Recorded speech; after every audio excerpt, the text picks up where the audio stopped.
થોડા દિવસે બંદૂકની અણીએ આ અપહરણની ઘટના બની હતી કચ્છના ગાંધીધામમાં, જ્યાં ગાંધીધામની સંકેત નજીક આંગળીયા પેઢીના સંચાલક કેતન કાંચરેકર જ્યારે જતા હતા ત્યારે આ કારમાં આવેલા શખ્સોએ કારમાંથી એક બાદ એક ઉતરી સંચાલકને ઘેરી લીધો હતો અને બંદૂક દેખાડી ગાડીમાં બેસાડી ફરાર થઈ ગયા હતા. ગાંધીનગર ક્રાઇમ ન્યૂઝમાં આપનું સ્વાગત છે. જે બાદ ઘટનાની જાણ તાત્કાલિક પોલીસને કરવામાં આવતા પોલીસે શહેરમાં નાકાબંધી કરી દીધી હતી અને વિવિધ ટીમો બનાવી આરોપીઓનો પીછો કર્યો હતો. જ્યાં ભચાઉના જંગી પાસે આરોપીઓ ભોગ બનનાર આંગળીયા પેઢીના સંચાલકને કારમાં જ મૂકી ભાગી ગયા હતા. જ્યાં ભોગ બનનાર આંગળીયા પેઢી સંચાલક સુરક્ષિત મળી આવેલ છે, ત્યારે પૂર્વ કચ્છ પોલીસે કાર મૂકીને ભાગી જનાર આરોપીઓની ધરપકડ માટે તજવીજ હાથ ધરી છે.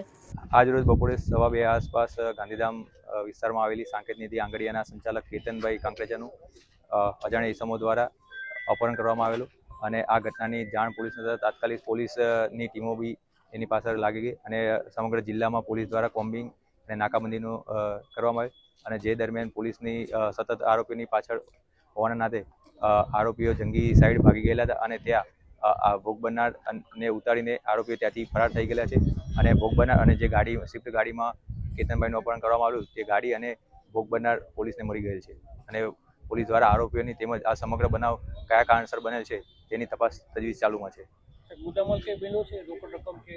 હજુ પોલીસ દ્વારા આ બાબતે તપાસ ચાલુમાં છે.